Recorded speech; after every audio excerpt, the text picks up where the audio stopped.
ilalim ng lababo. Lahat ng yon ay walang laman. Pero meron itong bakas.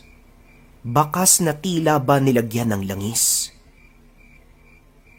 Hindi ko alam pero dahil sa pagkawirdo, sinubukan kong buksan yung bote at amoyin yung nasa loob. Teka, ano ba to? Ang baho naman. Amoy ewan. Tae ba to?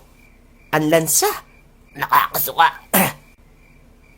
Kaagad kong inilabas ng bahay yung 10 bote at inilagay sa gilid ng bahay. Pagsapit ng hapon ay kumalimlim ang buong paligid.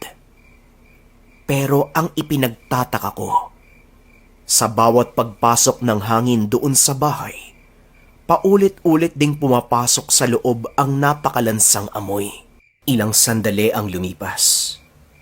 Merong naglakad na kung anong hayop. Kaagad akong kumuha ng kahoy upang siguraduhin ang kaligtasan doon sa loob ng bahay. Papunta yung bakas sa ilalim ng naiwang aparador.